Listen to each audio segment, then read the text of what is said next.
Les armes de la dernière chance.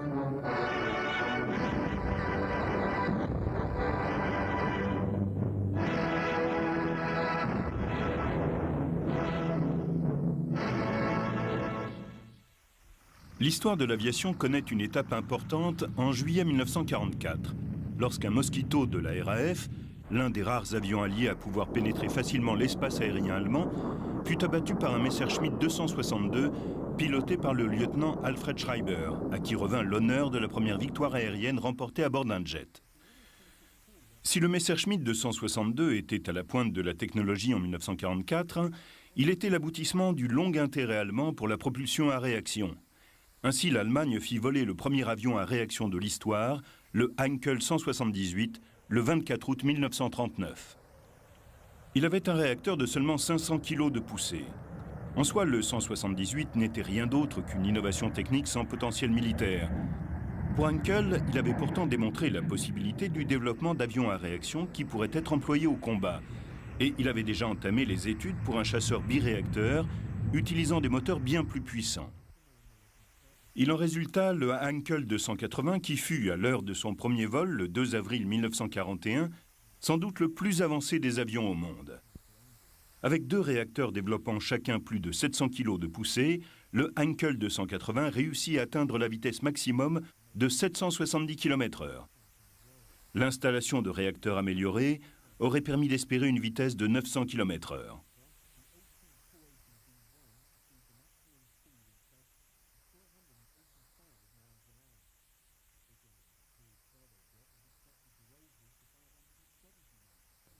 Au printemps 1942, les essais de plusieurs prototypes avaient, du point de vue de Heinkel, validé le concept du 280. Cependant, son sort fut scellé par ses moteurs. Ces réacteurs, conçus également par Heinkel, n'ont jamais réussi à atteindre la puissance désirée et les échanger avec les jumeaux Junkers revenaient à adopter les mêmes réacteurs que le 262. Ce dernier, qui n'avait alors pas encore volé, fut préféré par la Luftwaffe, car il semblait disposer d'un potentiel plus important. Et le 27 mars 1943, Heinkel fut invité à abandonner le 280. Bien qu'on accuse le pouvoir politique allemand de n'avoir su déceler le potentiel de ces avions à réaction et leur impact positif sur le sort de la Luftwaffe, on ne doit pas oublier que pendant les 2 premières années du conflit, on espérait une guerre courte. En conséquence, Ernst Udet, ici à gauche, qui supervisait les projets de la Luftwaffe, et Hans Jeschonnek, le chef d'état-major de l'aviation, étaient peu enthousiastes pour ces avions. C'est pourquoi leur potentiel ne fut pas reconnu avant qu'il ne soit trop tard et que le temps perdu le soit irrémédiablement. Alors même que Messerschmitt expérimentait le turboréacteur, une technique encore plus radicale de propulsion était en développement avec l'installation d'une fusée Walter dans un fuselage conçu par le docteur Walter Lippisch de l'Institut allemand de recherche sur les planeurs. Messerschmitt fit voler le prototype du Messerschmitt 163 au printemps 1941. C'était une évolution du planeur d'origine, mais il n'était pas encore au niveau des Messerschmitt 163B de production. Les essais en vol continuèrent au centre expérimental de Peenemünde. Les essais en vol montrèrent de remarquables performances, y compris un taux de montée phénoménal avec sa vitesse de 900 km/h. À cette occasion, il fut remorqué à 13 000 pieds. Une fois largué, il alluma sa fusée et atteint la vitesse de 1000 km/h. Une fois le carburant consommé, l'avion revient à son état d'origine de planeur. Les versions de série partageaient avec le prototype une vitesse d'atterrissage terriblement élevée.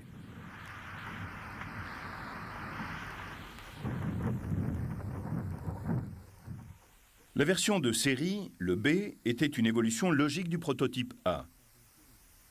Cependant, la fusée Walter, problématique, restait au cœur du concept. Développant une poussée maximum de 1700 kg, son principal danger était la nature de son carburant. Le carburant de la fusée était une mixture comprenant 80% de peroxyde d'hydrogène avec de l'oxyquinoline ou du phosphate, communément appelé T-Stoff, et une solution aqueuse de permanganate de calcium dénommée C-Stoff. Ce mélange très instable pouvait exploser dans certaines circonstances. Le pilote et les équipes au sol devaient porter des vêtements spéciaux pour se protéger contre la nature hautement corrosive du liquide, capable de dissoudre la peau humaine.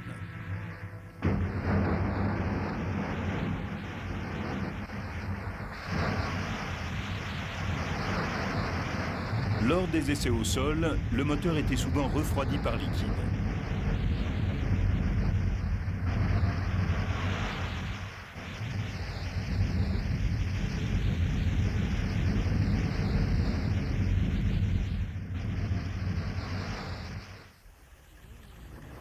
Bien que les essais du Messerschmitt 163B aient commencé en 1943, les premiers avions de série furent livrés à la Luftwaffe en mai 1944 seulement. Les usines avaient été dispersées tout autour de l'Allemagne, avec un site d'assemblage final secrètement installé au cœur de la Forêt Noire, desservi par une voie ferrée. Du coup, la production était problématique. La première unité ne devint opérationnelle sur 163 qu'en juillet 1944. La JG 400, basée à Brandis, arborait son insigne distinctif sur le nez de ses avions, une puce équipée d'une fusée. Engagé au combat dès le 28 juillet, ce n'est que le 24 août que le Feldwebel Schubert, ici à l'image, revendiqua la première victoire. La disponibilité du 163B n'a jamais été très bonne, et dès juillet, les difficultés ont commencé, essentiellement pour la livraison du carburant à partir des raffineries de Ludwigshafen et de Leverkusen. Non seulement ces sites étaient la cible des bombardiers US, mais le Testov et le Sestov étaient aussi utilisés par le module de lancement des bombes volantes V1 qui entrait tout juste en service. Les stocks de ce carburant étaient prioritairement alloués au V1 plutôt qu'à la JG 400 qui ne disposait alors que de 8 Messerschmitt 163 en ligne de vol, le 24 août, lorsqu'une force de 185 B-17 s'approcha de l'usine de fabrication de carburant synthétique de Mersberg. Les 163 furent mis en alerte.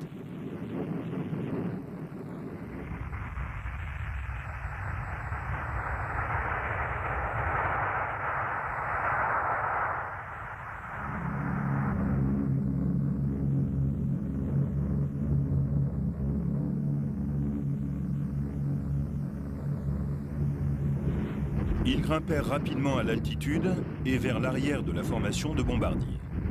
Les 163 s'approchèrent ensuite et ouvrirent le feu avec leurs canons de 30 mm. La vitesse des 163 ne leur permettait qu'une très courte passe de tir. Schubert réussit à descendre 2 B-17. À épuisement du carburant, le 163 revient rapidement vers son terrain en vol plané.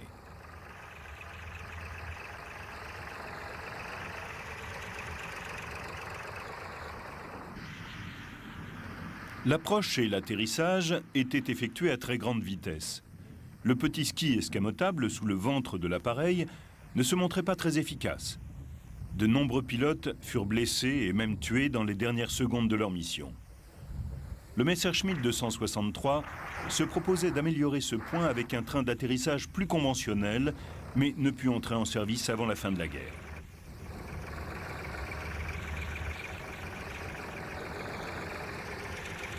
En raison du danger constitué par le 163, il était vital de récupérer chaque avion très rapidement après l'atterrissage. On conçut un chariot spécial pour cette fonction. Il disposait d'un vérin hydraulique pour soulever le 163 afin qu'on puisse le remorquer.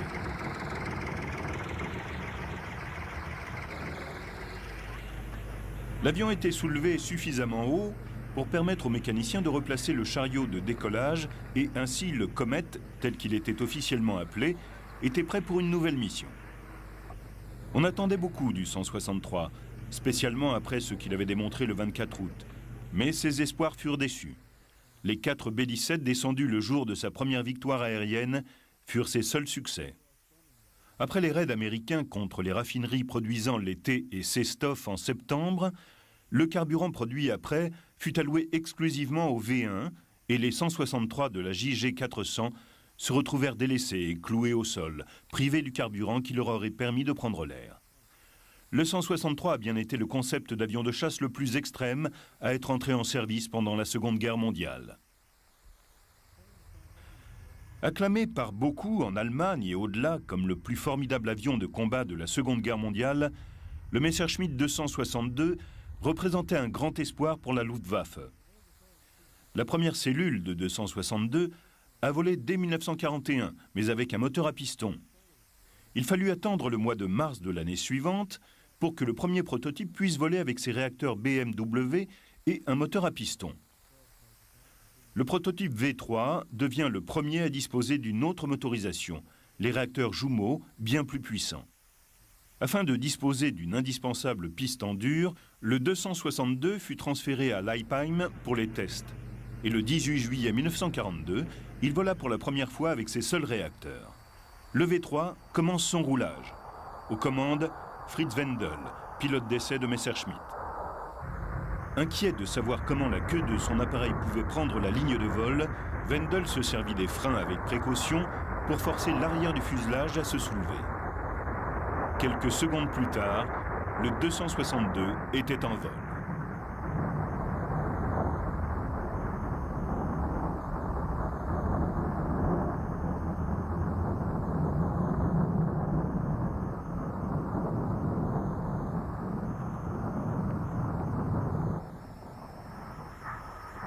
À l'atterrissage, l'avion s'est retrouvé entouré de fumée plus spectaculaire que dangereuse. Quelques petits problèmes s'étaient révélés. Mais le 262 était globalement satisfaisant. Les mois qui suivirent permirent de modifier l'aile pour lui donner sa flèche constante caractéristique. Motivé par le rapport enthousiaste d'un de ses pilotes, Adolf Galland pilota le 4e prototype en mars 1943. Sa réaction fut plus qu'enthousiaste. C'était comme être poussé par un ange. En conséquence, il recommanda que tous les projets de chasseurs en cours soient annulés pour se concentrer sur les seuls Focke-Wulf 190 et Messerschmitt 262. Mais les désirs de Galland ne pouvaient être satisfaits si facilement. En novembre, à la suite d'une démonstration, Hitler ordonna que non seulement on donne toute la priorité à cet appareil, mais qu'il fallait en faire un bombardier, pas un chasseur. Göring l'assura qu'il pouvait bien être équipé de bombes. Il demanda également que l'avion soit prêt pour contrer le probable débarquement allié en Europe. Messerschmitt ne réussit pas à surmonter les difficultés techniques du fuselage et des moteurs suffisamment vite pour que le 262 entre en production comme chasseur ou comme bombardier avant juin 1944. Les avions qui quittèrent les usines en juillet entrèrent en service avec le KG-51, surnommé le Commando Schenk, et entrèrent en action sur le nord de la France en août 1944. La version de bombardement était surnommée Stormbird, pour la distinguer de la version de chasse baptisée Hirondelle. 2 bombes de 250 kg ou une seule bombe de 500 kg pouvaient être installées sous le fuselage tout en conservant l'armement de 4 canons de 30 mm dans le nez. En dépit de l'insistance d'Hitler et du lobbying d'autres responsables exigeant que l'avion soit produit comme un bombardier éclair, la plupart des responsables de la Luftwaffe, un peu concernés par le problème, voulaient plutôt la version de chasse. Les premières livraisons du chasseur précédèrent les versions de bombardement avec le détachement expérimental du commandant Thierwälder, qui avait effectué ses premières missions opérationnelles en avril 1944. À sa mort, le commandement de l'unité fut confié par Galland au major Walter Nowotny, l'as du front Est. C'est un 262 du commando Nowotny qui fut utilisé pour la réalisation de ce film d'instruction à l'usage des pilotes en cours de formation sur le jet. Ceci était véritablement indispensable, car le pilotage du 262 était bien plus exigeant que celui des avions à moteur à piston, et sa supériorité technologique le rendait peu évident d'emblée à ses pilotes. Bien qu'étant un avion très rapide, son accélération était assez lente en raison de la conception de ses réacteurs jumeaux. Les commandes de gaz devaient être utilisées lentement, sinon le compresseur pouvait décrocher, s'éteindre ou être détruit. Une fois en l'air, le pilote ne pouvait utiliser le 262 comme un 109 ou un 190, juste plus rapide. Le combat tournoyant était impossible avec le 262 en raison de son rayon de virage très important, ce qui signifie qu'un Mustang, un Thunderbolt, un Spitfire ou un Tempest pouvaient tourner bien plus court. Les attaques en piqué pour prendre de la vitesse permettaient au 262 en revanche de passer facilement le rideau défensif des chasseurs ennemis et de frapper directement les bombardiers américains avec ses puissants canons de nez.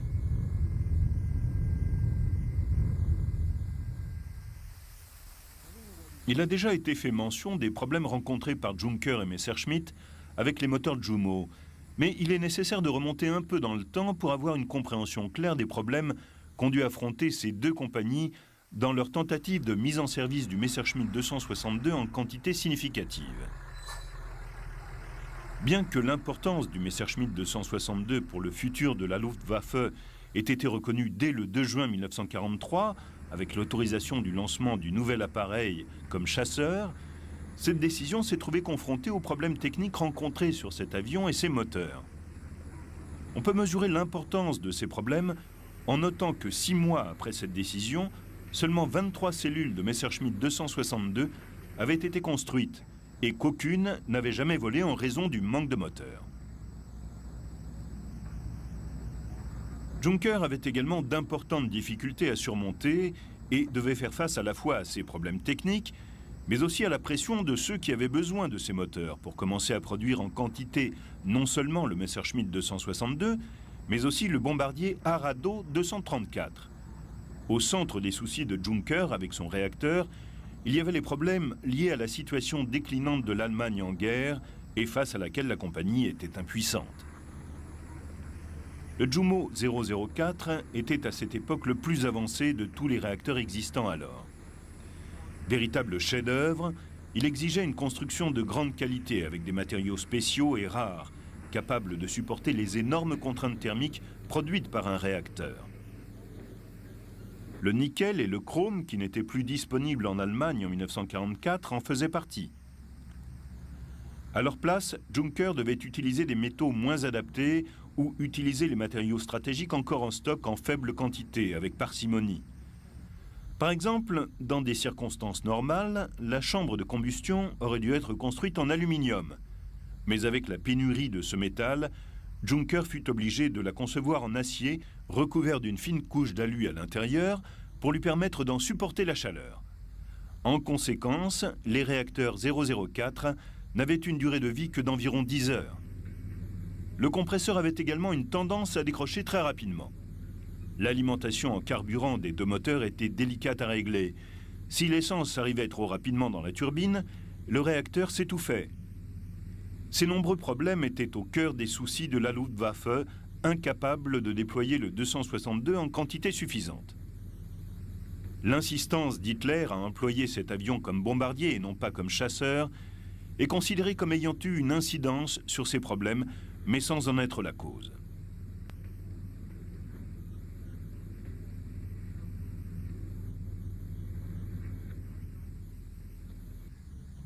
Alors que l'ingéniosité allemande avait permis l'émergence d'un avion particulièrement performant, l'industrie militaire était incapable de surmonter les problèmes liés à sa propulsion, ce qui était pourtant un préalable indispensable à son déploiement en quantité suffisante pour assurer le succès de la guerre aérienne au-dessus de l'Allemagne. Alors que la situation militaire se détériorait encore plus et que la puissance des bombardements alliés augmentait, sous la pression d'Hitler voulant disposer rapidement de son bombardier rapide, il fut décidé en juin 1944 de renoncer à toute amélioration majeure du Jumo. En gelant ainsi le design du moteur avec tous ses défauts, on put lancer la production.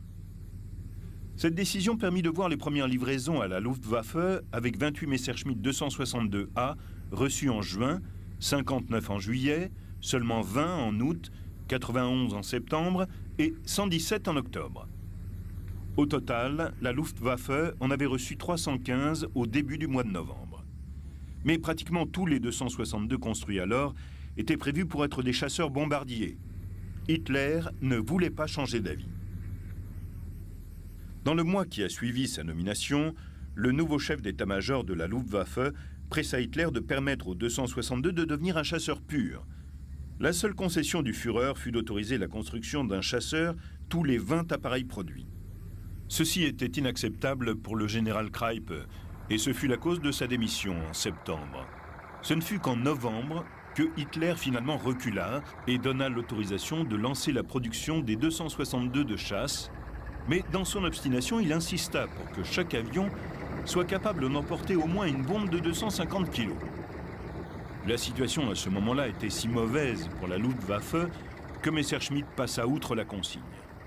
Les archives montrent que plus de 600 262 avaient été reçus par la Luftwaffe jusqu'en janvier, mais un grand nombre n'avaient pu rejoindre leurs unités, car ayant été détruits par les chasseurs bombardiers alliés sur les trains qui les transportaient. De même, une attention extrême était portée à la protection et au camouflage des 262 en service, pour les protéger des chasseurs alliés en maraude, qui avaient fait des jets des cibles prioritaires. L'armement interne du 262 était le plus puissant jamais installé sur un chasseur allemand de toute la guerre. Il comprenait 4 canons de 30 mm montés dans le nez. En plus, 24 roquettes R4M non guidées pouvaient être fixées à des rails sous les ailes et ajoutant une puissance de feu considérable. Dans le but d'équiper le 262 avec une puissance de feu encore supérieure, quelques-uns furent équipés en test d'un canon de 50 mm pour lutter contre les bombardiers. 2 de ces armes furent testées en janvier et démontrèrent que l'emport et l'installation de ce canon étaient sans conséquence sur le comportement du jet.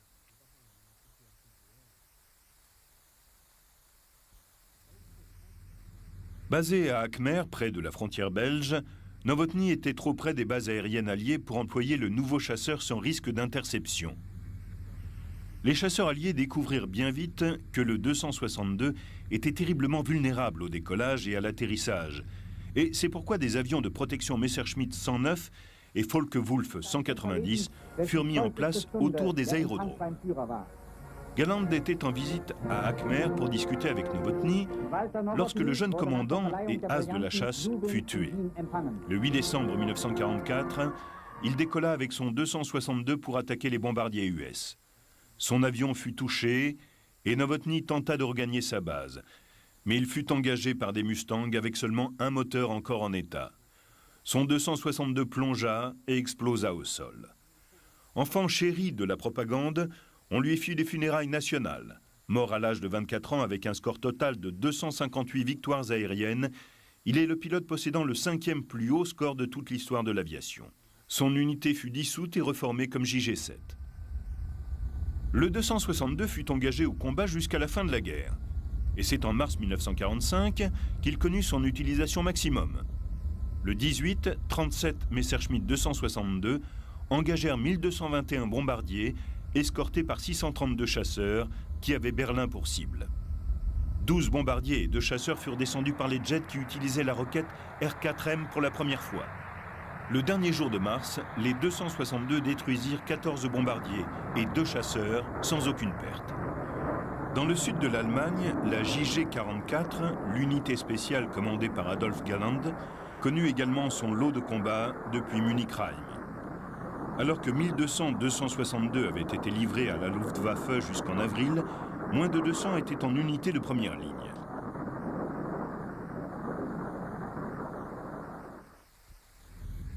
Dans cet extrait d'un film très rare, on peut voir un Messerschmitt 262A 1A U3 juste après son retour d'une mission photographique. Cet avion sert au sein du Nahof-Klärungsgruppe 6, précédemment connu comme Einsatzkommando Braunegg, basé dans le nord de l'Italie en mars 1945. Seulement une poignée de cette version a été construite. Le record d'avions opérationnels a été de 7 le 31 mars 1945. Une fenêtre a été percée dans le plancher du cockpit pour que le pilote puisse voir ce qu'il est en train de photographier. Les canons de nez ont été enlevés pour laisser la place pour diverses caméras. Quelques pilotes ont quand même gardé un canon aux côtés de leur caméra.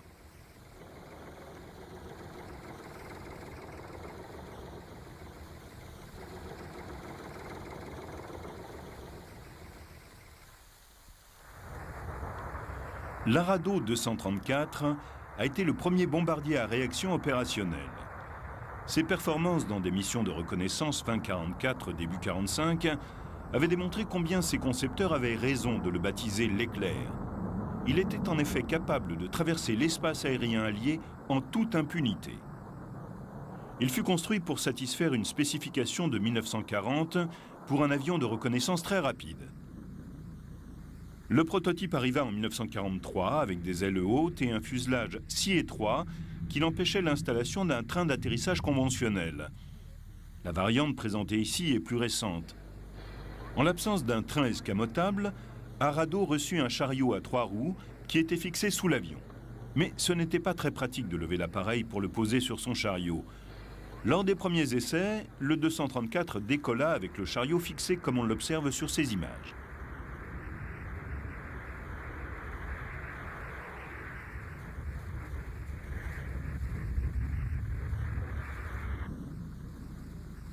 Pour le pilote qui devait poser le 234 sur son chariot, le challenge était difficile, voire dangereux. Le taux de descente de l'avion et la suspension du chariot faisaient rebondir l'ensemble de façon incontrôlable pendant le roulage et légèrement atténué au freinage.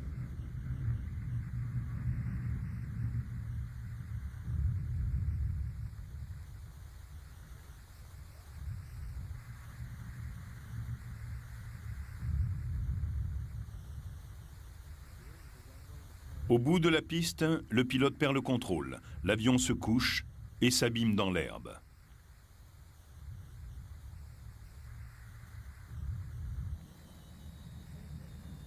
L'avion d'essai vola de nouveau, toujours avec le chariot pour décoller.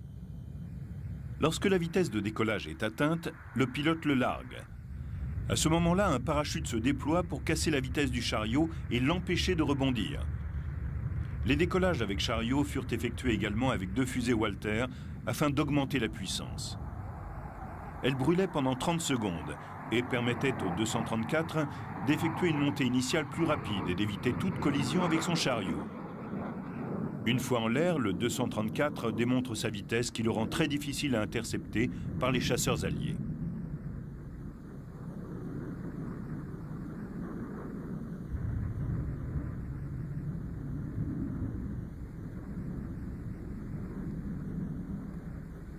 Si on ne pouvait douter des incroyables performances du 234, le fait d'utiliser un ski sous le fuselage et 2 petits patins sous chaque réacteur pour l'atterrissage limitait sévèrement son utilisation opérationnelle.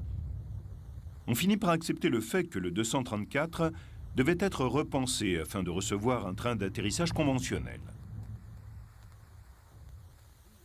Le modèle V8 du 234A était équipé de 4 réacteurs Jumo pour servir de banc d'essai à la version quadrimoteur 234C.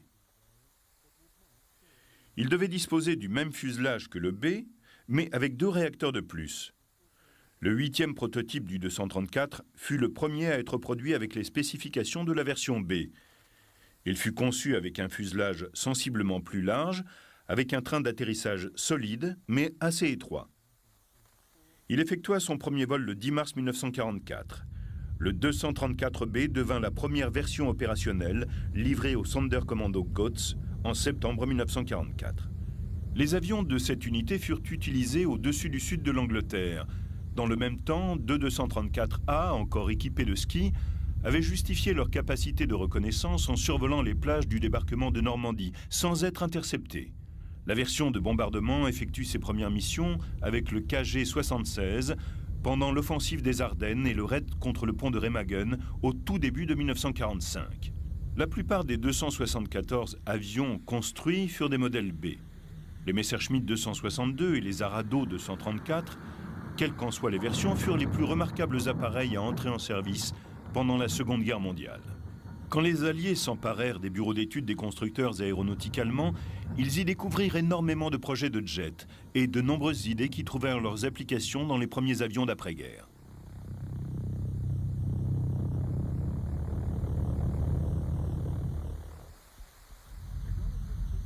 La relative impuissance de la force de bombardement de la Luftwaffe sur le front ouest, impliquée dans des raids contre les îles britanniques depuis 1942, rendit impérative pour Hitler l'idée d'une bombe volante. Il trouva dans le Fiesler FI-103 son arme de la revanche, qui pouvait être utilisée en représailles des raids dévastateurs menés par la RAF contre les villes allemandes. Propulsé par un pulsoréacteur Argus développant 350 kg, le V1 emportait une charge explosive de 850 kg et suffisamment de carburant pour voler pendant 1 heure à la vitesse de 640 km/h à l'altitude de 4000 pieds. Après les essais à Peenemünde, près de la mer Baltique, le V1 entra en service en 1943. Le missile partait depuis une longue rampe montante, propulsé par un lanceur qui utilisait le même carburant que le Messerschmitt 163. Les opérations devaient commencer en décembre 1943, mais ce n'est que le 13 juin 1944, et 1 semaine après le débarquement de Normandie, que le premier V1 fut lancé depuis le Pas-de-Calais vers Londres. Cette offensive de bombardement s'acheva le 5 septembre.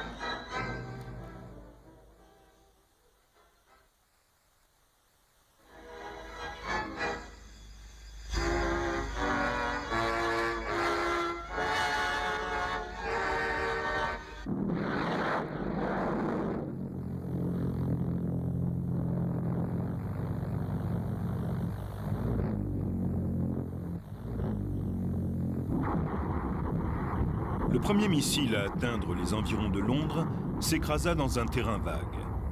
Face à l'ampleur de ces bombardements, les Anglais tentèrent de les contrer en massant de grandes quantités de batteries anti-aériennes le long des lignes d'approche des V1. Des détachements de canons anti-aériens de 3,7 inches, épaulés par des Bofors de 40 mm plus légers, utilisaient de grandes quantités de munitions dans leurs tentatives pour abattre les V1. Bien qu'obtenant parfois quelques succès, le nombre de coups au but augmenta seulement lorsque les radars permirent un contrôle de tir plus précis. Pour donner une idée de l'intensité des tirs de V1, du 15 au 30 juin, pas moins de 2442 V1 furent lancés contre Londres. Les accidents de vol et la DCA en détruisirent un tiers au-dessus de la Manche. Un autre tiers s'écrasa ou fut descendu au-dessus du sud de l'Angleterre. Et le dernier tiers, soit environ 800 missiles, touchèrent leur cible dans et autour de Londres.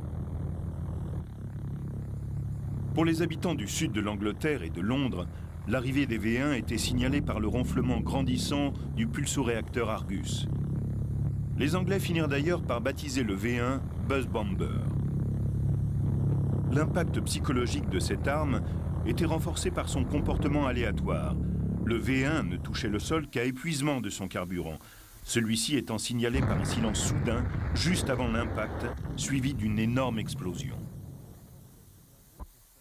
Bien que la population de Londres eût montré le même stoïcisme que pendant le Blitz de 1940-41, le V1 fit 2441 tués et 7107 blessés pendant une campagne où l'on dénombra une moyenne de 53 missiles lancés chaque jour contre la capitale britannique. Les services de renseignement britanniques influencèrent le ciblage des V1 en fournissant aux Allemands des informations erronées sur les dommages subis. Le chasseur à réaction Gloster F1 faisait partie des moyens anti-V1 de la RAF. Les chasseurs à moteur à piston, employés pour chasser le V1, étaient les redoutables Hawker Tempest et le Spitfire Mark XIV. Ils furent responsables de la destruction de plus de 300 V1. En raison du rayon d'action limité du V1, les sites de lancement étaient tous situés dans le Pas-de-Calais. Les premières rampes fixes furent bombardées et détruites par les Alliés bien avant le jour J. Avec la libération de cette région par les Anglais et les Canadiens en septembre, les bombardements des V1 cessèrent. Pourtant, le calvaire de Londres n'était pas fini, car les Allemands se préparaient à employer une nouvelle arme. Bien que la fusée A4, plus connue sous sa désignation V2, ait été davantage un projet de l'armée allemande que de la Luftwaffe, elle mérite sa place dans la catégorie des armes aériennes allemandes les plus modernes utilisées pendant la guerre. Considérée comme le point de départ de la conquête de l'espace et le résultat du plus important et du plus coûteux programme militaire nazi, elle est véritablement une arme ultime, représentative de l'avancée technologique de l'Allemagne pendant la guerre. Cependant, Albert Speer, ancien ministre de la production d'armement du Troisième Reich, lorsqu'il revint sur les événements passés dans le silence de sa cellule de la prison de Spandau, où il purgeait sa peine de 20 ans pour crime de guerre, admit qu'en dépit du caractère brillant du programme A4, ce fut d'un point de vue militaire et industriel un véritable gaspillage des ressources allemandes. Avec des origines remontant à l'avant-guerre, le développement d'une fusée à long rayon d'action occupa des milliers de scientifiques et de militaires au sein du centre d'essais secret de Peenemünde pendant des années. La création d'une arme si révolutionnaire fut longue. Les premiers prototypes de la A4 connurent bien des déboires, car il fallut surmonter de nombreuses difficultés afin de maîtriser ces technologies avancées.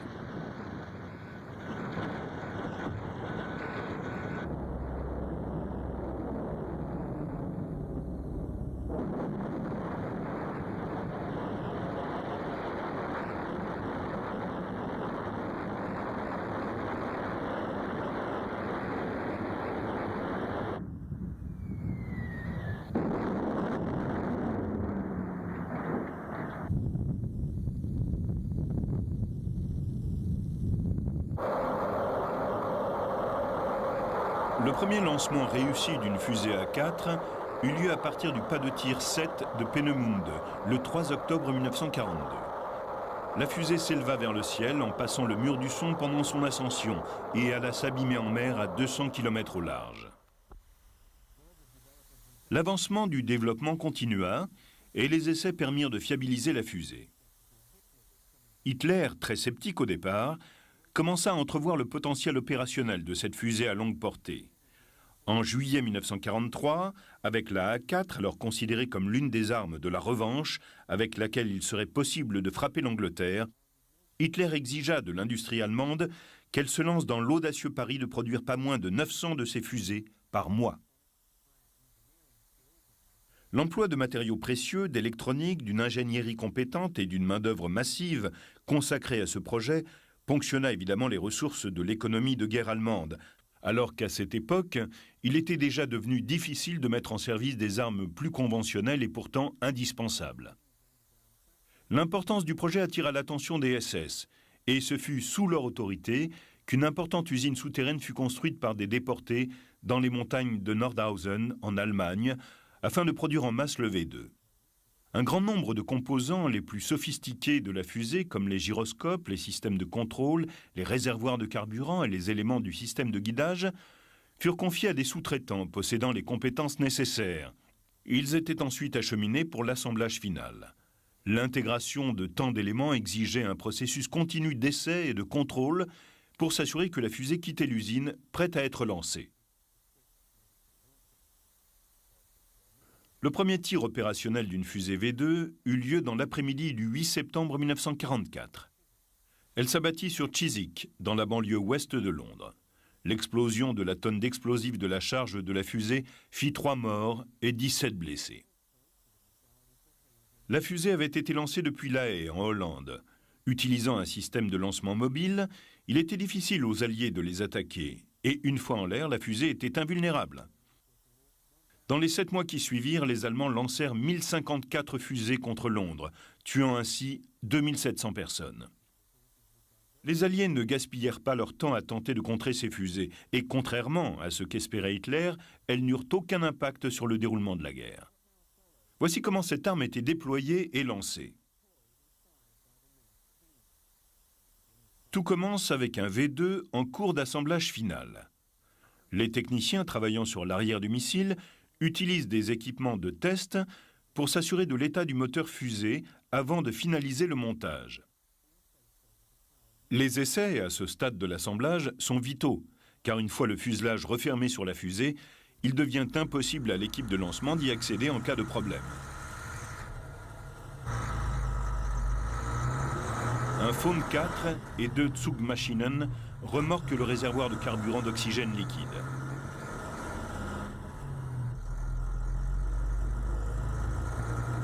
Un autre camion tracte un générateur mobile.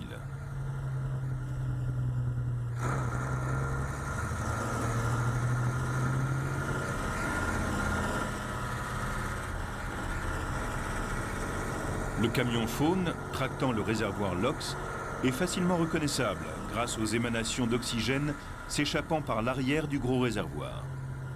Ce petit convoi traverse un village sur son chemin vers le site de lancement.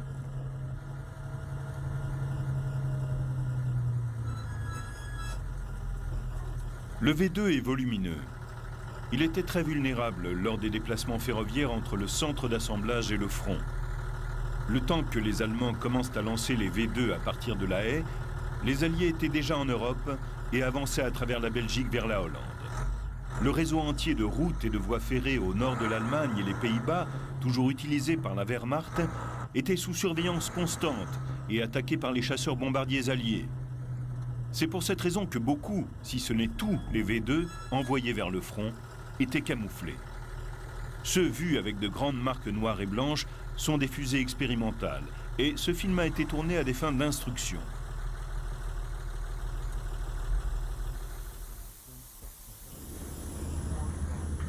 Voici le processus précis des équipes de lancement de V2 pour la préparation de la fusée et son arrivée par rail vers son point de lancement, caractéristique de tous les lancements de V2 en direction de Londres et plus tard d'Anvers.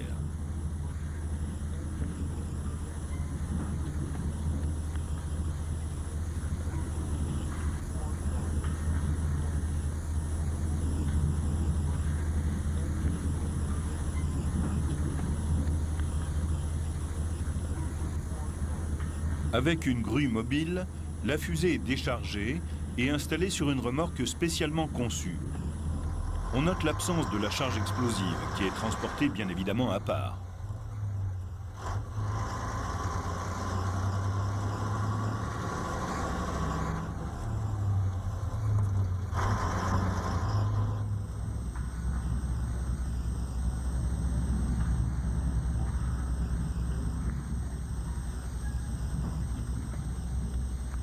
Arrivés sur le site de lancement, à bonne distance de la voie ferrée, les armuriers enlèvent la protection du nez du V2 et préparent l'installation de la charge.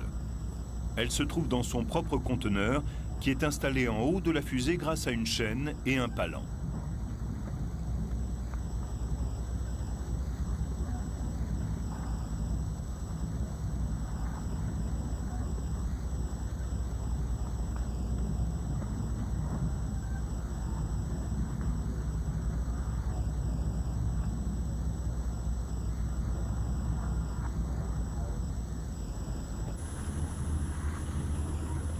On prend bien soin d'aligner la charge utile sur son emplacement avant de la fixer solidement. Son poids est de 975 kg. Ailleurs, d'autres membres de l'équipe montent des tréteaux. Ce sont des outils standards qui sont employés généralement pour la maintenance des Panzers et utilisés pour soulever les tourelles des chars lourds Tigre. Ils peuvent supporter 15 tonnes.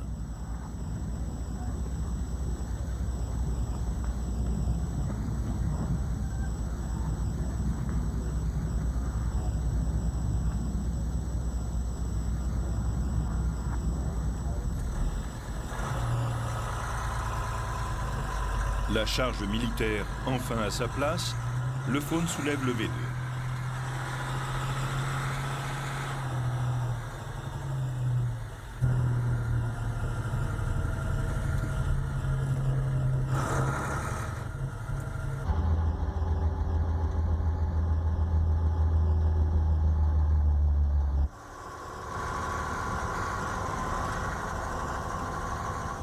Un second camion Faune se range aux côtés du premier. Il tire le chariot spécial utilisé pour transporter le V2 assemblé vers son site de lancement et, une fois sur place, le lève pour être placé sur la plateforme de lancement. La grue mobile est utilisée pour déplacer le V2 depuis son wagon vers sa remorque.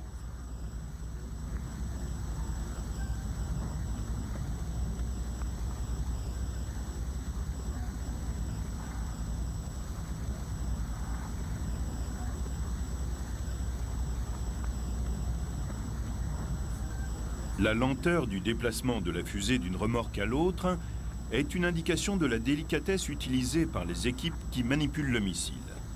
Il est important d'éviter le moindre dégât.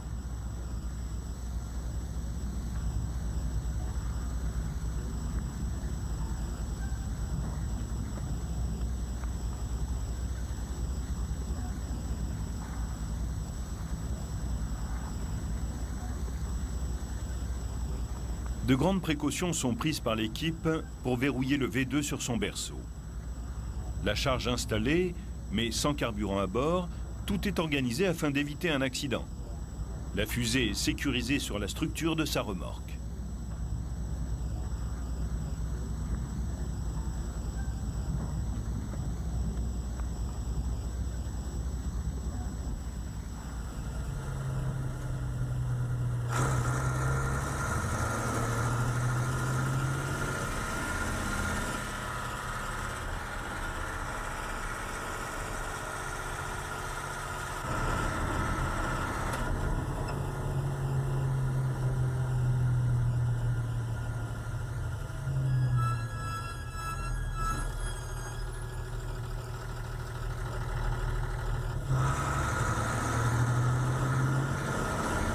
La fusée est maintenant conduite vers le site de lancement.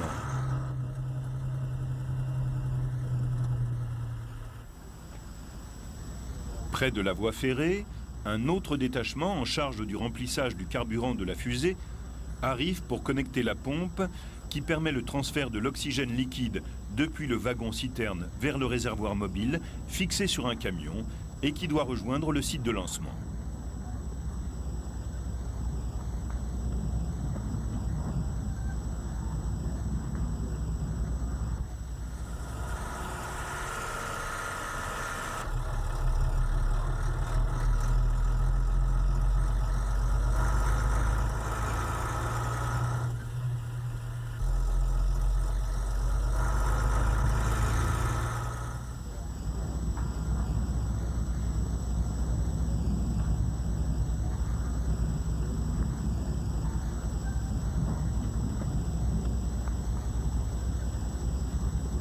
Lorsque tous les tuyaux sont connectés, les valves sont ouvertes et le transfert de l'oxygène liquide commence.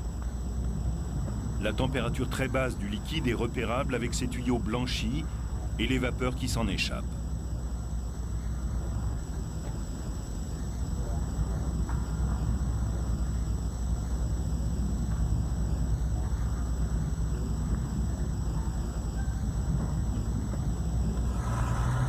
Sur le site de lancement, un autre véhicule Faune tracte le socle de lancement.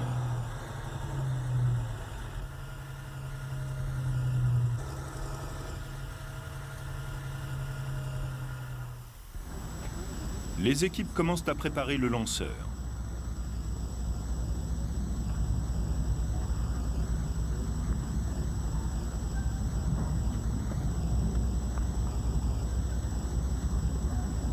À chaque coin de la plateforme de lancement se trouve un support télescopique. Ils sont descendus et mis en position en prévision de l'arrivée et de l'installation de la fusée. Il semble que cette procédure soit facilitée par un sol solide. Mais en fait, la mobilité du lanceur de V2 s'accommodait de n'importe quel espace, même sommairement aménagé au milieu d'une forêt. Pour empêcher la plateforme de lancement de s'enfoncer dans un sol meuble, on place simplement sur le sol des traverses de chemin de fer ou des plaques métalliques sur lesquelles vont reposer les 4 pieds du lanceur. Ce sont des méthodes comme celle-ci qui ont été utilisées pour les lanceurs de la haie.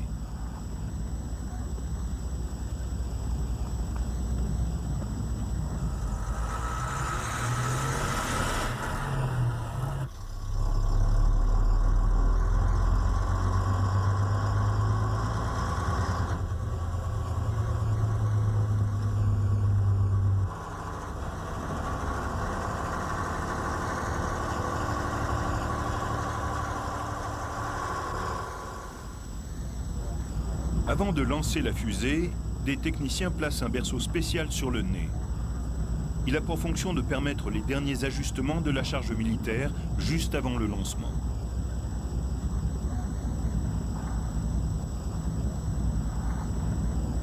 Le Myler-Wagen est tracté vers la plateforme de lancement par le Faune. Il est garé juste derrière. Des câbles relient le Myler-Wagen et la plateforme. Après avoir retourné le chariot de façon à ce que la base de la fusée soit face à la plateforme, le Faune est déconnecté et laisse les techniciens placer le chariot manuellement pour que le V2 arrive exactement dans la bonne position pour être levé. Pour cela, on utilise le système hydraulique du chariot. C'est une manœuvre assez lente, mais vitale, car les 4 pieds du V2 doivent être précisément positionnés sur la plateforme.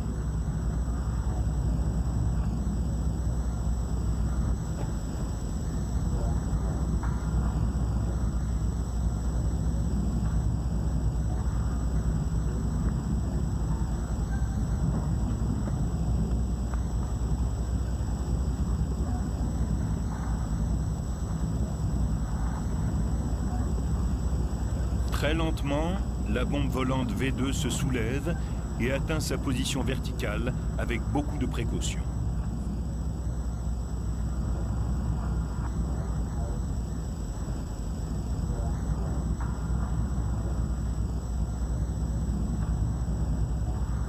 Quand le responsable est certain que tout est OK, la fusée est déconnectée de tous les systèmes de levage et se tient debout seule sur son support. À ce moment, le responsable donne l'ordre par radio au responsable du véhicule de carburant d'arriver pour la phase suivante du cycle de lancement, qui n'est pas la moins dangereuse. Les chariots sont reculés à la main et éloignés de la fusée. On procède à un examen rigoureux de la fusée afin de s'assurer que tout est au point.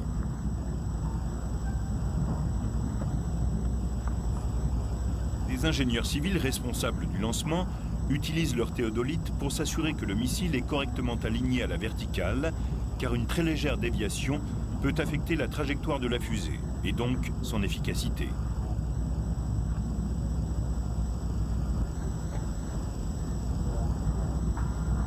Un autre technicien arme les explosifs. Bien qu'installée depuis un moment, cette procédure n'était pas initiée à l'avance. En bas, les générateurs mobiles sont amenés pour fournir l'énergie aux systèmes internes dont les pompes d'alimentation qui facilitent le processus de remplissage de carburant. Les tuyaux sont déjà connectés.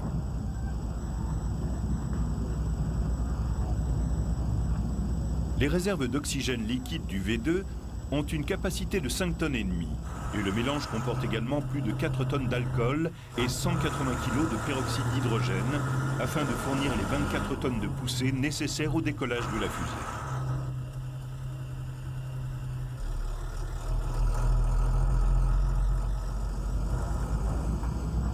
Après l'oxygène liquide, le dernier ingrédient important est le permanganate de sodium, qui est ajouté dans le réservoir le plus bas de la fusée.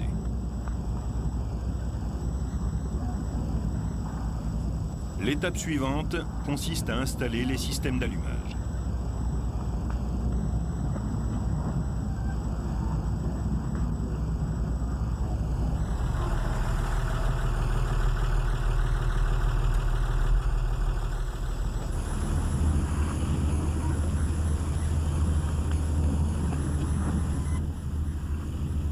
Alors que les derniers ajustements sont faits à la base du missile, en particulier le réglage du système de guidage, tous les véhicules et le personnel se mettent à l'abri.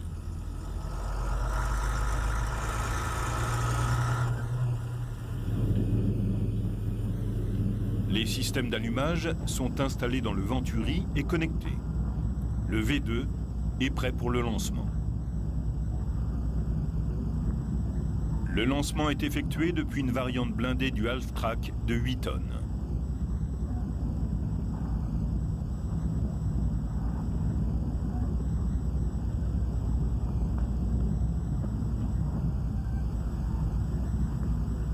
Schüssel steht, aufschießen. Belüftung klar, Zündung klar, Vorstufe klar. Bien que d'une valeur militaire discutable, le V2 est indubitablement une réussite technique remarquable. La définition la plus juste de la plus puissante de toutes les armes allemandes a été donnée par Walter Dornberger à Werner von Braun, le concepteur du V2, le jour de son premier lancement réussi. Tu réalises ce que nous avons fait aujourd'hui? Nous avons lancé le premier vaisseau spatial.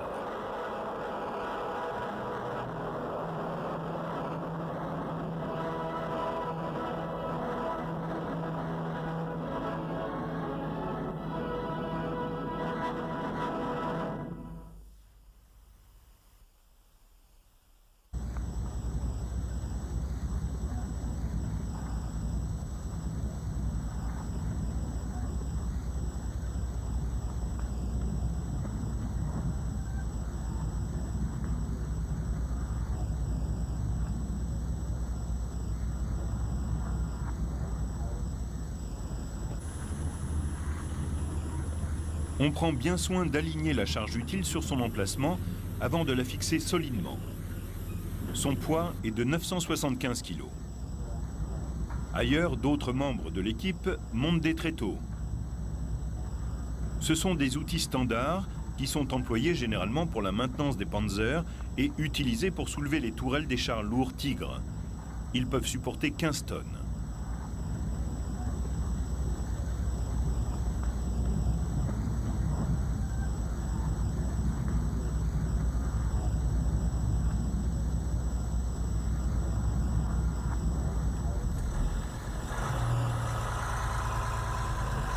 La charge militaire enfin à sa place, le Faune soulève le V2.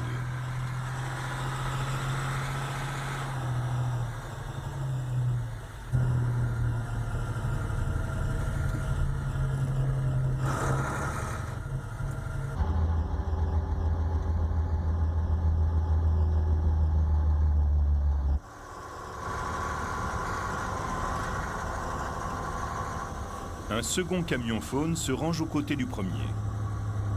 Il tire le chariot spécial utilisé pour transporter le V2 assemblé vers son site de lancement et, une fois sur place, le lève pour être placé sur la plateforme de lancement. La grue mobile est utilisée pour déplacer le V2 depuis son wagon vers sa remorque.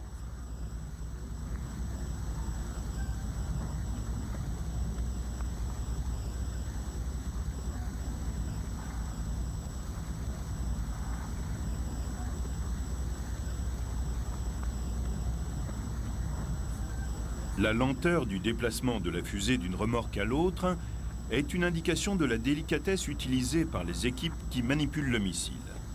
Il est important d'éviter le moindre dégât.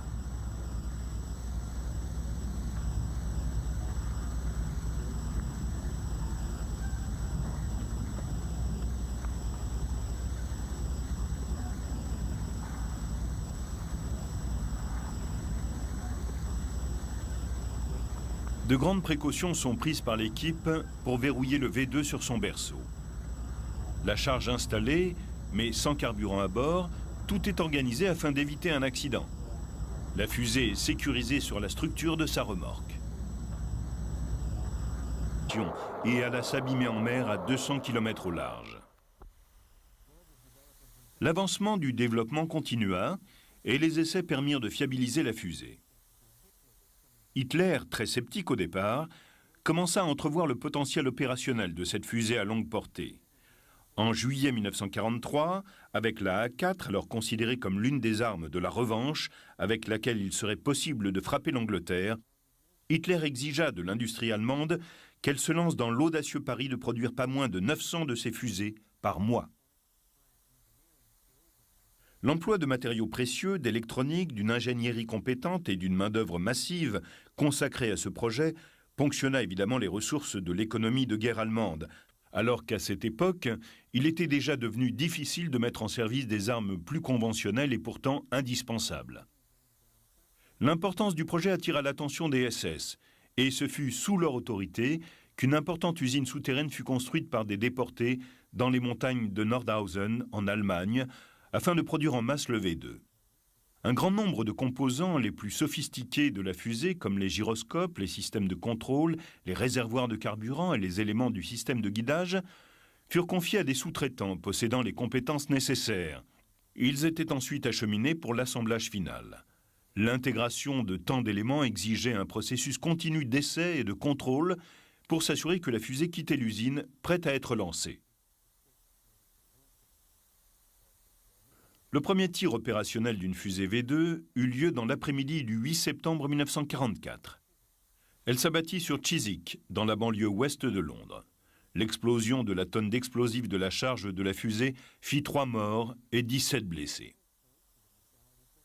La fusée avait été lancée depuis La Haye, en Hollande. Utilisant un système de lancement mobile, il était difficile aux Alliés de les attaquer, et une fois en l'air, la fusée était invulnérable. Dans les 7 mois qui suivirent, les Allemands lancèrent 1054 fusées contre Londres, tuant ainsi 2700 personnes. Les Alliés ne gaspillèrent pas leur temps à tenter de contrer ces fusées, et contrairement à ce qu'espérait Hitler, elles n'eurent aucun impact sur le déroulement de la guerre. Voici comment cette arme était déployée et lancée. Tout commence avec un V2 en cours d'assemblage final.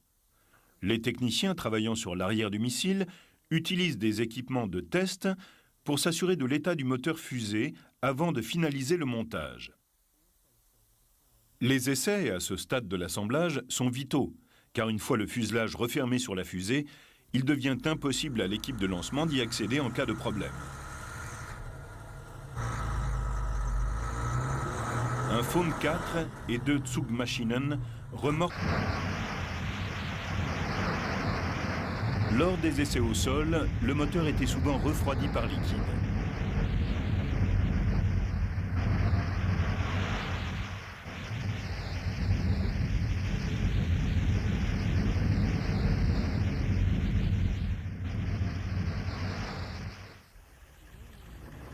Bien que les essais du Messerschmitt 163B aient commencé en 1943, les premiers avions de série furent livrés à la Luftwaffe en mai 1944 seulement. Les usines avaient été dispersées tout autour de l'Allemagne, avec un site d'assemblage final secrètement installé au cœur de la forêt noire, desservi par une voie ferrée. Du coup, la production était problématique. La première unité ne devint opérationnelle sur 163 qu'en juillet 1944. La JG 400, basée à Brandis, arborait son insigne distinctif sur le nez de ses avions, une puce équipée d'une fusée. Engagé au combat dès le 28 juillet, ce n'est que le 24 août que le Feldwebel Schubert, ici à l'image, revendiqua la première victoire.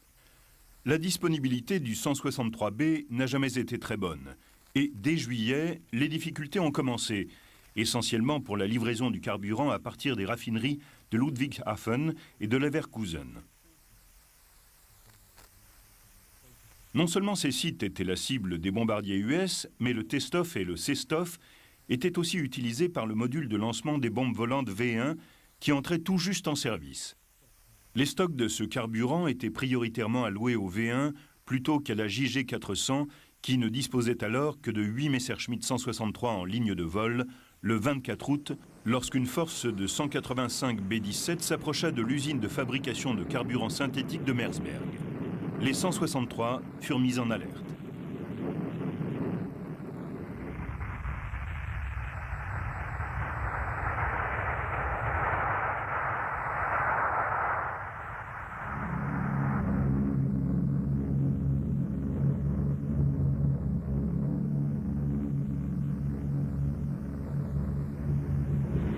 Ils grimpèrent rapidement à l'altitude et vers l'arrière de la formation de bombardiers. Les 163 s'approchèrent ensuite et ouvrirent le feu avec leurs canons de 30 mm. La vitesse des 163 ne leur permettait qu'une très courte passe de tir. Schubert réussit à descendre 2 B-17.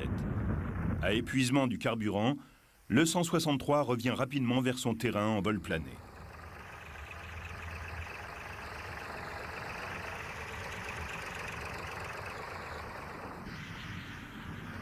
L'approche et l'atterrissage étaient effectués à très grande vitesse. Le petit ski escamotable sous le ventre de l'appareil ne se montrait pas très efficace. Le T-Stoff et le C-Stoff étaient aussi utilisés par le module de lancement des bombes volantes V1 qui entrait tout juste en service. Les stocks de ce carburant étaient prioritairement alloués au V1 plutôt qu'à la JG400 qui ne disposait alors que de 8 Messerschmitt 163 en ligne de vol le 24 août, lorsqu'une force de 185 B-17 s'approcha de l'usine de fabrication de carburant synthétique de Mersberg. Les 163 furent mis en alerte.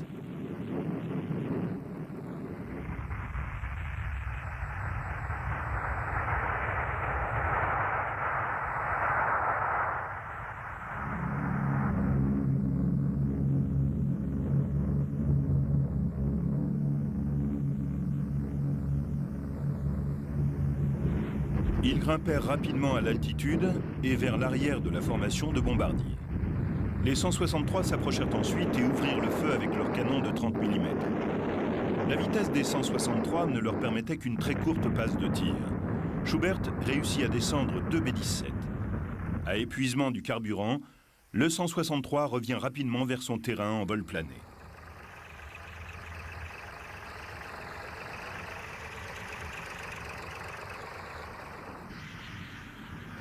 L'approche et l'atterrissage étaient effectués à très grande vitesse. Le petit ski escamotable sous le ventre de l'appareil ne se montrait pas très efficace. De nombreux pilotes furent blessés et même tués dans les dernières secondes de leur mission. Le Messerschmitt 263 se proposait d'améliorer ce point avec un train d'atterrissage plus conventionnel, mais ne put entrer en service avant la fin de la guerre.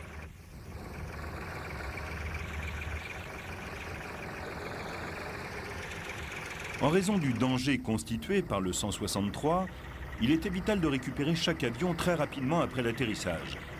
On conçut un chariot spécial pour cette fonction. Il disposait d'un vérin hydraulique pour soulever le 163 afin qu'on puisse le remorquer.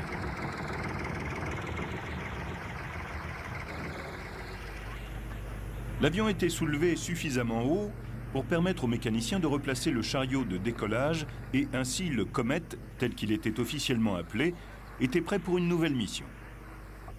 On attendait beaucoup du 163, spécialement après ce qu'il avait démontré le 24 août. Mais ses espoirs furent déçus. Les 4 B-17 descendus le jour de sa première victoire aérienne furent ses seuls succès. Après les raids américains contre les raffineries produisant les T et C-Stoff en septembre, le carburant produit après fut alloué exclusivement au V1 et les 163 de la JG400 se retrouvèrent délaissés et cloués au sol, privés du carburant qui leur aurait permis de prendre l'air. Le 163 a bien été le concept d'avion de chasse le plus extrême à être entré en cette version a été construite. Le record d'avion opérationnel a été de 7 le 31 mars 1945. Une fenêtre a été percée dans le plancher du cockpit pour que le pilote puisse voir ce qu'il est en train de photographier. Les canons de nez ont été enlevés pour laisser la place pour diverses caméras. Quelques pilotes ont quand même gardé un canon aux côtés de leur caméra.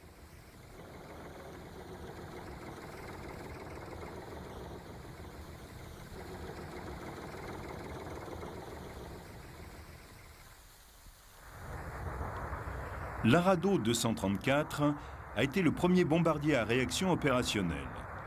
Ses performances dans des missions de reconnaissance fin 44, début 45 avaient démontré combien ses concepteurs avaient raison de le baptiser l'éclair. Il était en effet capable de traverser l'espace aérien allié en toute impunité. Il fut construit pour satisfaire une spécification de 1940 pour un avion de reconnaissance très rapide. Le prototype arriva en 1943 avec des ailes hautes et un fuselage si étroit qu'il empêchait l'installation d'un train d'atterrissage conventionnel. La variante présentée ici est plus récente. En l'absence d'un train escamotable, Arado reçut un chariot à 3 roues qui était fixé sous l'avion. Mais ce n'était pas très pratique de lever l'appareil pour le poser sur son chariot. Lors des premiers essais, le 234 décolla avec le chariot fixé comme on l'observe sur ces images.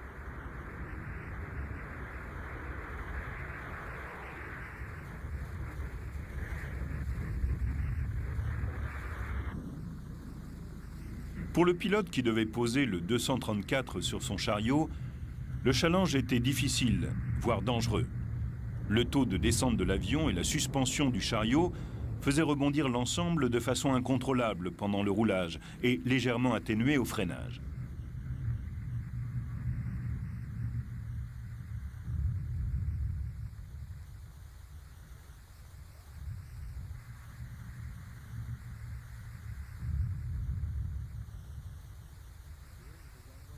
Au bout de la piste, le pilote perd le contrôle. L'avion se couche et s'abîme dans l'herbe.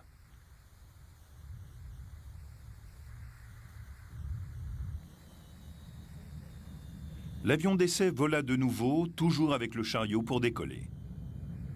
Lorsque la vitesse de décollage est atteinte, le pilote le largue. À ce moment-là, un parachute se déploie pour casser la vitesse du chariot et l'empêcher de rebondir. Les décollages avec chariot furent effectués également avec 2 fusées Walter afin d'augmenter la puissance. Elles brûlaient pendant 30 secondes et permettaient au 234 d'effectuer une montée initiale plus rapide et d'éviter toute collision avec son chariot.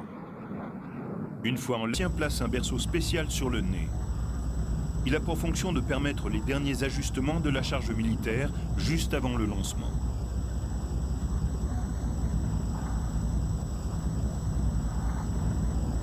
Le Meilerwagen est tracté vers la plateforme de lancement par le Faune. Il est garé juste derrière. Des câbles relient le Meilerwagen et la plateforme. Après avoir retourné le chariot de façon à ce que la base de la fusée soit face à la plateforme, le Faune est déconnecté et laisse les techniciens placer le chariot manuellement pour que le V2 arrive exactement dans la bonne position pour être levé. Pour cela, on utilise le système hydraulique du chariot.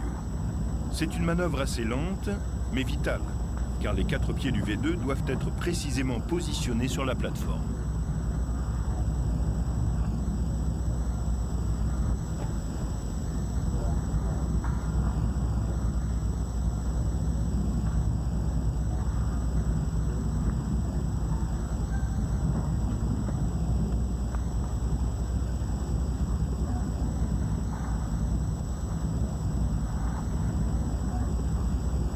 Très lentement, la bombe volante V2 se soulève et atteint sa position verticale avec beaucoup de précaution.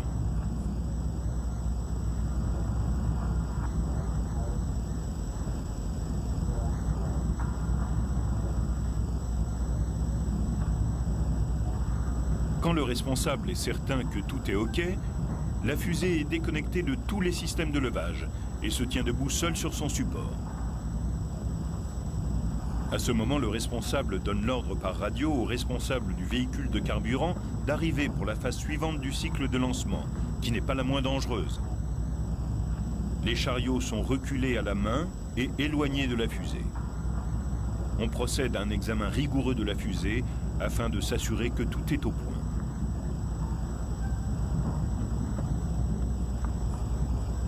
les ingénieurs civils responsables du lancement utilisent leur théodolite pour s'assurer que le missile est correctement aligné à la verticale, car une très légère déviation peut affecter la trajectoire de la fusée, et donc son efficacité.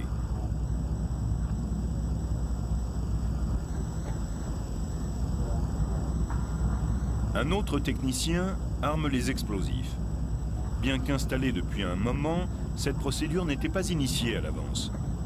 En bas, les générateurs mobiles sont amenés pour fournir l'énergie aux systèmes internes, dont les pompes d'alimentation, qui facilitent le processus de remplissage de carburant. Les tuyaux sont déjà connectés.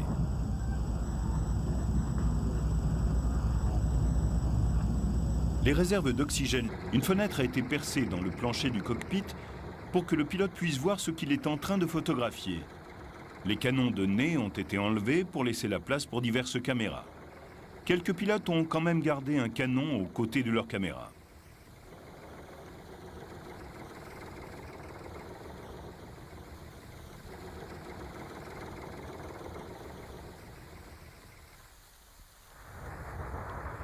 L'Arado 234 a été le premier bombardier à réaction opérationnelle. Ses performances dans des missions de reconnaissance fin 44, début 45 avaient démontré combien ses concepteurs avaient raison de le baptiser l'éclair. Il était en effet capable de traverser l'espace aérien allié en toute impunité. Il fut construit pour satisfaire une spécification de 1940 pour un avion de reconnaissance très rapide. Le prototype arriva en 1943 avec des ailes hautes et un fuselage si étroit qu'il empêchait l'installation d'un train d'atterrissage conventionnel. La variante présentée ici est plus récente. En l'absence d'un train escamotable, Arado reçut un chariot à 3 roues qui était fixé sous l'avion. Mais ce n'était pas très pratique de lever l'appareil pour le poser sur son chariot. Lors des premiers essais, le 234 décolla avec le chariot fixé comme on l'observe sur ces images.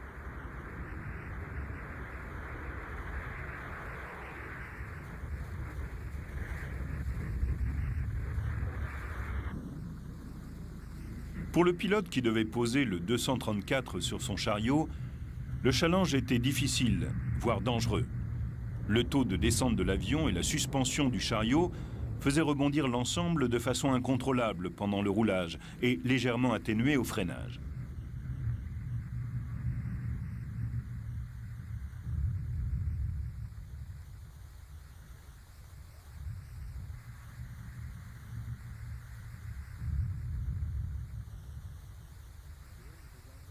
Au bout de la piste, le pilote perd le contrôle. L'avion se couche et s'abîme dans l'herbe.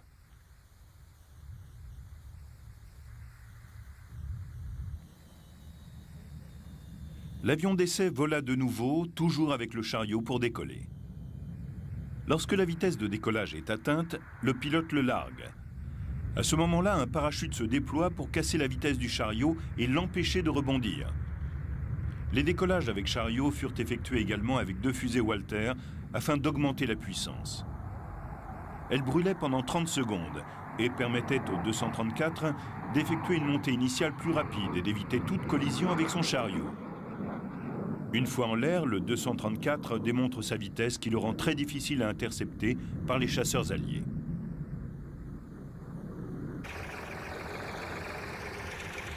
En raison du danger constitué par le 163, il était vital de récupérer chaque avion très rapidement après l'atterrissage. On conçut un chariot spécial pour cette fonction. Il disposait d'un vérin hydraulique pour soulever le 163 afin qu'on puisse le remorquer.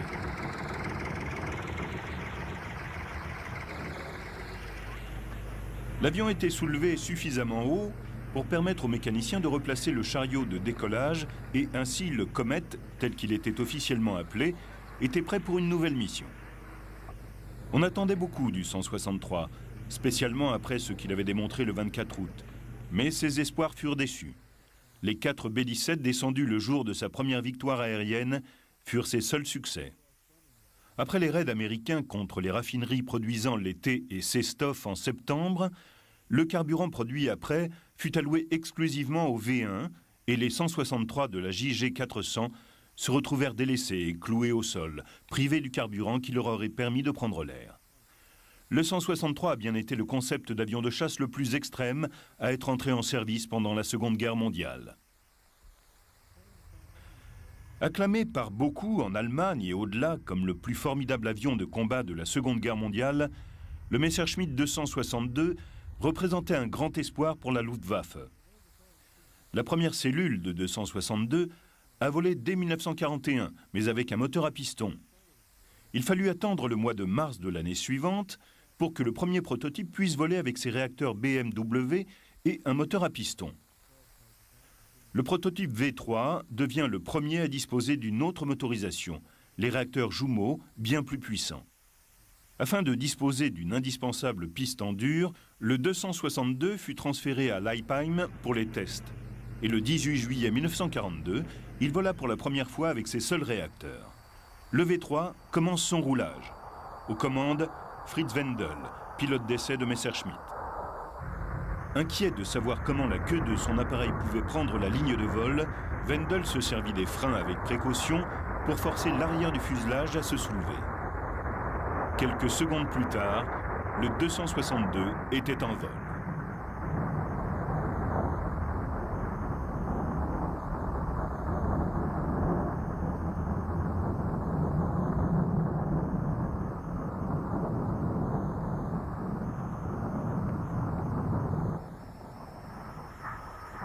À l'atterrissage, l'avion s'est retrouvé entouré de fumée plus spectaculaire que dangereuse.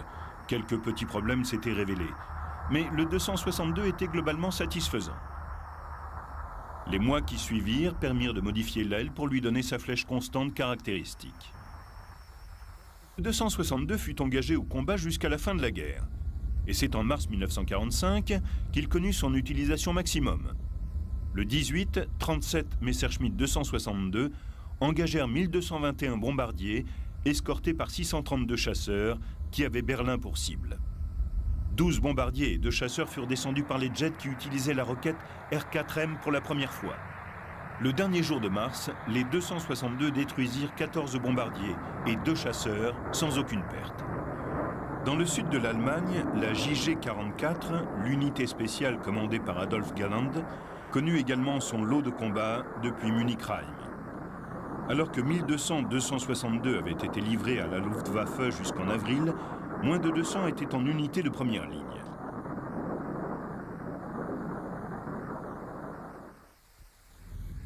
Dans cet extrait d'un film très rare, on peut voir un Messerschmitt 262A 1A U3 juste après son retour d'une mission photographique.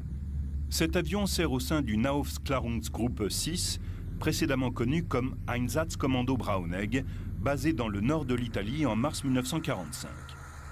Seulement une poignée de cette version a été construite. Le record d'avions opérationnels a été de 7 le 31 mars 1945. Une fenêtre a été percée dans le plancher du cockpit pour que le pilote puisse voir ce qu'il est en train de photographier. Les canons de nez ont été enlevés pour laisser la place pour diverses caméras. Quelques pilotes ont quand même gardé un canon aux côtés de leur caméra.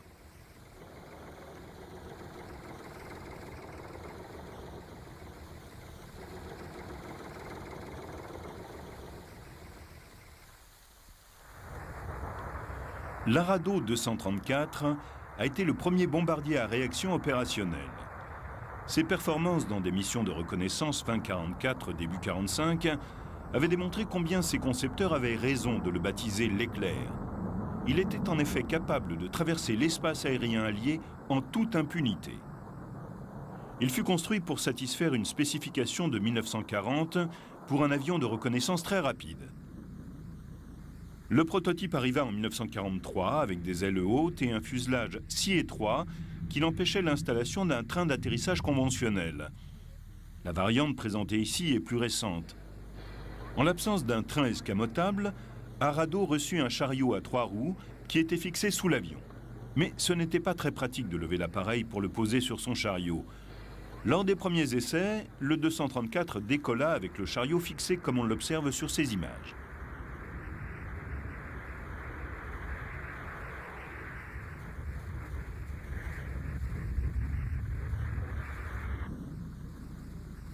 Pour le pilote, protégé des chasseurs alliés en maraude, qui avaient fait des jets des cibles prioritaires.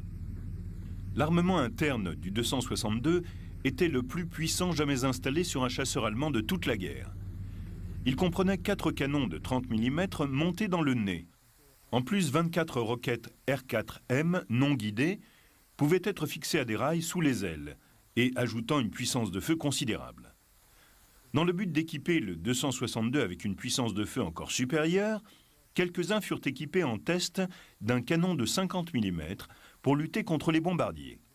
2 de ces armes furent testées en janvier et démontrèrent que l'emport et l'installation de ce canon étaient sans conséquence sur le comportement du jet.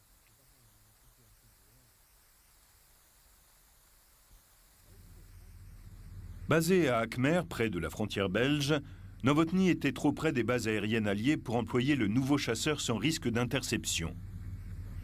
Les chasseurs alliés découvrirent bien vite que le 262 était terriblement vulnérable au décollage et à l'atterrissage.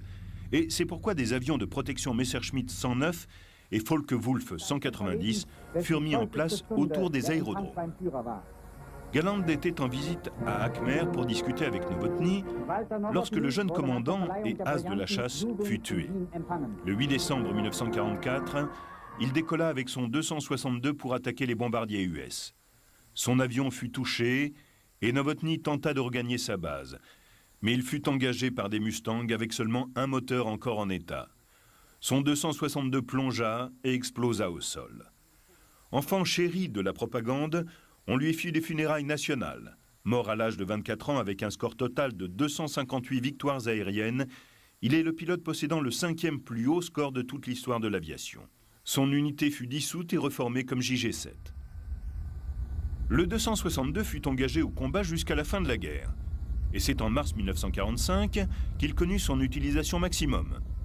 Le 18, 37 Messerschmitt 262 engagèrent 1221 bombardiers escortés par 632 chasseurs qui avaient Berlin pour cible. 12 bombardiers et 2 chasseurs furent descendus par les jets qui utilisaient la roquette R4M pour la première fois. Le dernier jour de mars, les 262 détruisirent 14 bombardiers et 2 chasseurs sans aucune perte. Dans le sud de l'Allemagne, la JG-44, l'unité spéciale commandée par Adolf Galland, connut également son lot de combats depuis Munich-Rhein. Alors que 1200-262 avaient été livrés à la Luftwaffe jusqu'en avril, moins de 200 étaient en unité de première ligne.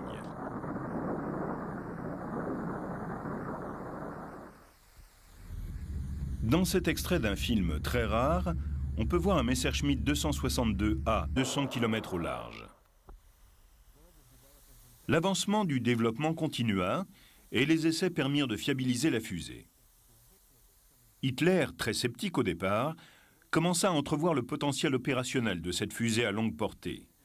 En juillet 1943, avec la A4, alors considérée comme l'une des armes de la revanche avec laquelle il serait possible de frapper l'Angleterre, Hitler exigea de l'industrie allemande qu'elle se lance dans l'audacieux pari de produire pas moins de 900 de ces fusées par mois. L'emploi de matériaux précieux, d'électronique, d'une ingénierie compétente et d'une main-d'œuvre massive consacrée à ce projet ponctionna évidemment les ressources de l'économie de guerre allemande, alors qu'à cette époque, il était déjà devenu difficile de mettre en service des armes plus conventionnelles et pourtant indispensables. L'importance du projet attira l'attention des SS, et ce fut sous leur autorité qu'une importante usine souterraine fut construite par des déportés dans les montagnes de Nordhausen, en Allemagne, afin de produire en masse le V2. Un grand nombre de composants les plus sophistiqués de la fusée, comme les gyroscopes, les systèmes de contrôle, les réservoirs de carburant et les éléments du système de guidage, furent confiés à des sous-traitants possédant les compétences nécessaires. Ils étaient ensuite acheminés pour l'assemblage final. L'intégration de tant d'éléments exigeait un processus continu d'essai et de contrôle pour s'assurer que la fusée quittait l'usine, prête à être lancée. Le premier tir opérationnel d'une fusée V2 eut lieu dans l'après-midi du 8 septembre 1944. Elle s'abattit sur Chiswick, dans la banlieue ouest de Londres. L'explosion de la tonne d'explosifs de la charge de la fusée fit 3 morts et 17 blessés. La fusée avait été lancée depuis La Haye, en Hollande. Utilisant un système de lancement mobile, il était difficile aux Alliés de les attaquer, et une fois en l'air, la fusée était invulnérable. Dans les 7 mois qui suivirent, les Allemands lancèrent 1054 fusées contre Londres, tuant ainsi 2700 personnes. Les Alliés ne gaspillèrent pas leur temps à tenter de contrer ces fusées, et contrairement à ce qu'espérait Hitler, elles n'eurent aucun impact sur le déroulement de la guerre. Voici comment cette arme était déployée et lancée. Tout commence avec un V2 en cours d'assemblage final. Les techniciens travaillant sur l'arrière du missile utilisent des équipements de test pour s'assurer de l'état du moteur fusée avant de finaliser le montage. Les essais à ce stade de l'assemblage sont vitaux, car une fois le fuselage refermé sur la fusée, il devient impossible à l'équipe de lancement d'y accéder en cas de problème. Un Faune 4 et 2 Zugmaschinen remorquent le réservoir de carburant d'oxygène liquide. Hitler ne voulait pas changer d'avis. Dans le mois qui a suivi sa nomination, le nouveau chef d'état-major de la Luftwaffe pressa Hitler de permettre au 262 de devenir un chasseur pur. La seule concession du Führer fut d'autoriser la construction d'un chasseur tous les 20 appareils produits. Ceci était inacceptable pour le général Kreipe, et ce fut la cause de sa démission en septembre. Ce ne fut qu'en novembre que Hitler finalement recula et donna l'autorisation de lancer la production des 262 de chasse, mais dans son obstination, il insista pour que chaque avion soit capable d'emporter au moins une bombe de 250 kg. La situation à ce moment-là était si mauvaise pour la Luftwaffe que Messerschmitt passa outre la consigne. Les archives montrent que plus de 600 262 avaient été reçus par la Luftwaffe jusqu'en janvier, mais un grand nombre n'avaient pu rejoindre leurs unités car ayant été détruits par les chasseurs bombardiers alliés sur les trains qui les transportaient. De même, une attention extrême était portée à la protection et au camouflage des 262 en service, pour les protéger des chasseurs alliés en maraude, qui avaient fait des jets des cibles prioritaires. L'armement interne du 262 était le plus puissant jamais installé sur un chasseur allemand de toute la guerre. Il comprenait 4 canons de 30 mm montés dans le nez. En plus, 24 roquettes R4M non guidées pouvaient être fixées à des rails sous les ailes, et ajoutant une puissance de feu considérable. Dans le but d'équiper le 262 avec une puissance de feu encore supérieure, quelques-uns furent équipés en test d'un canon de 50 mm pour lutter contre les bombardiers. 2 de ces armes furent testées en janvier et démontrèrent que l'emport et l'installation de ce canon étaient sans conséquence sur le comportement du jet.